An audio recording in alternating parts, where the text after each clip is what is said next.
Jalan-jalan di Lampung itu kayak 1 kilometer bagus, 1 kilometer rusak. Terus jalan ditempel-tempel doang. Ini apa sih? Ini pemerintah main ular tangga atau apa ini? Tapi pisang udah tumbuh. Kritik yang dilayangkan TikToker asal Lampung Bima Yudo Saputra terhadap pembangunan Lampung dengan menggunakan kata dajal berbuntut pelaporan Bima oleh seorang pengacara Ginda Ansori ke Polda Lampung. Kritik Bima dianggap tidak tepat dan diduga mengandung unsur penghinaan. Sementara pakar hukum pidana menilai, pasal dalam Undang-Undang ITE yang coba diterapkan pelapor terhadap Bima sebagai aturan bermasalah dan kerap disebut pasal karet. Ya, pasal karet. Oleh karena ini sebetulnya tadi kalau Mas Boy menanyakan tergantung polisinya. Tafsirnya seperti apa? Kan gitu kan. Oleh karena itu kalau kita melihat tafsir itu, saya sebagai orang luar melihat konteks, bukan teks. Konteksnya itu adalah sebagai kritik dalam rangka pembangunan di daerah. Jadi kalau kalimat yang lain itu memang agak sedikit menyinggung ya Mas Ansori, tapi itu bukan suatu konteks prinsipil kan gitu loh. Itu sebagai ungkapan yang mungkin betul-betul itu menjadikan sangat mendalam bagi seorang Bima kondisi wilayahnya begitu kurang baik. Sebelumnya, TikToker Bima Yudo membuat ramai jagat maya pasca akun TikToknya Aubimax Reborn membuat konten presentasi soal faktor-faktor yang membuat Lampung dinilainya tak maju. Salah satunya infrastruktur jalan terbatas, termasuk kondisi jalan rusak di Lampung. Dan juga jalan-jalan di Lampung ya, gue sering bahas jalan karena jalan itu kayak infrastruktur yang paling umum dan untuk mobilisasi ekonomi di Lampung. Tapi jalan-jalan di Lampung itu kayak 1 kilometer bagus, 1 kilometer rusak. Terus jalan ditempel-tempel doang. Ini apa sih? Ini pemerintah main ular tangga atau apa? Setelah mengunggah kritikan lewat media sosial sambil menangis, Bima mengaku keluarganya di Lampung mendapat intimidasi.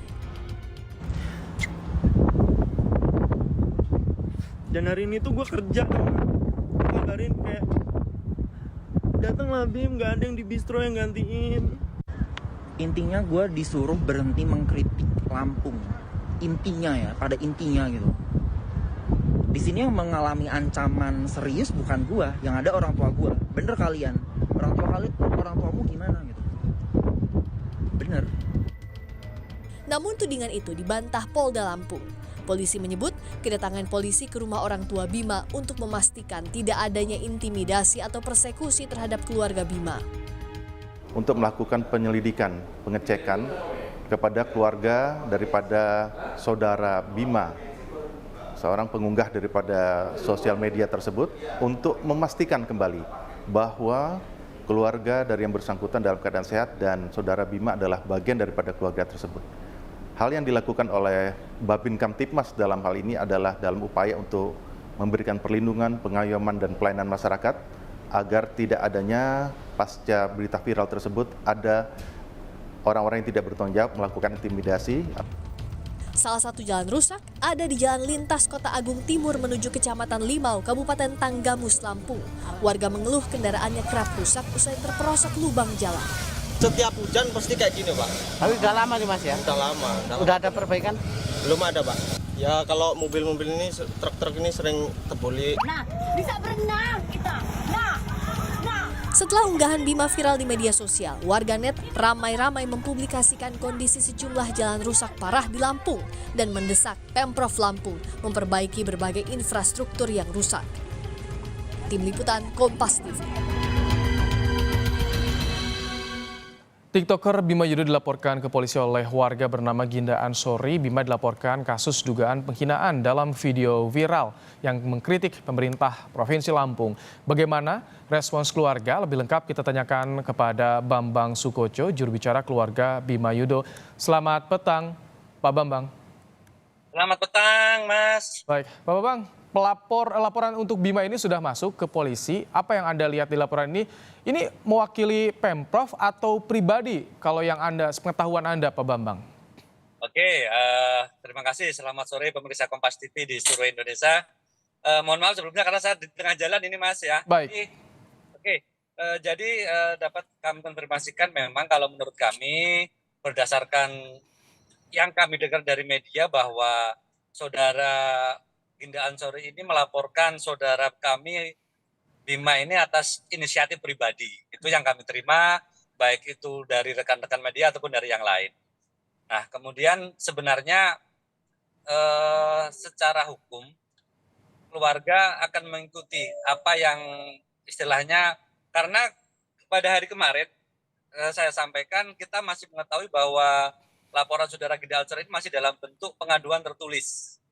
Tetapi hari ini kami mendapat informasi dari rekan-rekan media juga bahwa ternyata sudah terbit LP atau laporan polisi begitu. Jadi kami masih menunggu ini dari nanti pihak Polda Lampung terkait kelanjutan kasus ini mau bagaimana. Keluarga masih menunggu untuk menentukan keputusan berikutnya.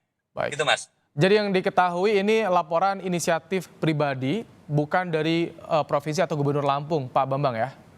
Ya, itu yang kami ketahui dari rekan-rekan media ya. Bima sudah tahu soal adanya dia dilaporkan ke polisi? Sudah. Dari awal hari Kamis dilaporkan, Bima sudah tahu dan ya dia fine saja lah karena dia kan memang posisinya di Australia. Makanya ya yang pusing ya dia pikirkan keluarganya kan begitu, meskipun kita juga sebenarnya bisa handle semuanya begitu. Ya oke, fine. Komunikasi dengan keluarga gimana sih? Bima kan di video juga Bima khawatir karena keluarga ada intimidasi kabarnya. Oke, jadi begini. Sebenarnya saya runtut ke belakang sedikit ya Mas ya, biar jelas. Awalnya itu ketika hari Jumat itu bapaknya Bima, Bapak Juliman ini dipanggil ke rumah dinas Wakil Bupati Lampung Timur dengan diantar oleh Bapak Camat Raman Utara. Begitu sampai di kediaman Bapak Wakil Bupati inilah Bapak Wakil Bupati langsung menghubungi Bapak Gubernur Lampung. Karena memang Bapak Gubernur ingin bicara langsung dengan orang tuanya Bima. Nah, hal pertama yang disampaikan oleh Bapak Gubernur adalah minta agar orang tua Bima ini menasehati atau memberitahu Bima agar jangan membuat konten lagi yang mendiskreditkan atau menyudutkan pemerintah Provinsi Lampung. Itu yang pertama. Yang kedua, memang ada sedikit bahasa yang istilahnya menurut kami itu ancaman karena dengan jelas beliau bilang bahwa tetap akan melanjutkan kasus ini ke jalur hukum. Meskipun orang tua Bima secara adat ketimuran sudah meminta maaf gitu. Oh, maaf saya potong. Itu menelponnya gubernur langsung ke orang tua atau melalui wakil bupati, Pak Bambang? Jadi Bapak Wakil Bupati menelpon ke Bapak Gubernur, kemudian HP-nya diberikan kepada orang tuanya Bima. Oh, jadi perbincangannya langsung ya, perbincangan langsung orang tua dengan gubernur, Pak Arina? Langsung dengan gubernur, dengan melalui handphonenya Bapak Wakil Bupati Lampung Timur. Oke, ketika mendapatkan seperti itu dari gubernur, bagaimana reaksi keluarga? Bisa diulang Mas, sorry? Ya, ketika ditelepon langsung berbicara dengan gubernur, meminta agar berhenti mengkritik, bagaimana reaksi keluarga? Ya keluarga sebenarnya reaksinya pasti takut Mas, karena yang bicara akan melaporkan untuk ke jalur hukum itu kan adalah orang nomor 1 di Provinsi Lampung ya. Dan orang tuanya Bima juga adalah seorang pegawai negeri sipil di Kabupaten Lampung Timur. Pastinya khawatir. Nah kemudian itulah yang mungkin kemarin sempat menimbulkan miss ketika beliau berkomunikasi dengan Bima disampaikan bahwa Bapak Bupati bicara seperti ini, itulah yang mungkin muncul di video ketakutan Bima itu tadi. Yang saya takutkan adalah orang tua saya, mungkin begitu. Orang tuanya bekerja sebagai ASN di Lampung Timur, Pak Bambang. Bagaimana dengan aktivitas pekerjaannya dengan adanya kasus ini, Pak Bambang? Apakah merasa khawatir, takut, atau seperti apa? Kalau khawatir, takut tidak ya, karena memang orang tua Bima ini sudah mendekati pensiun ya, di bulan 6 ini beliau udah purna. Jadi ya beliau berusaha tegar karena bagaimanapun kasus ini sudah sampai kepada skala nasional. Beliau berusaha untuk tegar dan juga menguatkan Bima pastinya. Ada upaya yang saat ini ditempuh oleh keluarga selain tadi menunggu mengikuti proses hukum? Sementara belum. Jadi kita masih memang posisi menunggu ini, menunggu kejelasan terkait dengan laporan ini dari Polda Lampung mau bagaimana. Baru mungkin nanti kami akan menentukan langkah berikutnya, Mas. Baik. Pak Bambang Sukoco, juru bicara keluarga Bima Yudo, terima kasih telah bergabung dalam program Kompas Petang sore hari ini.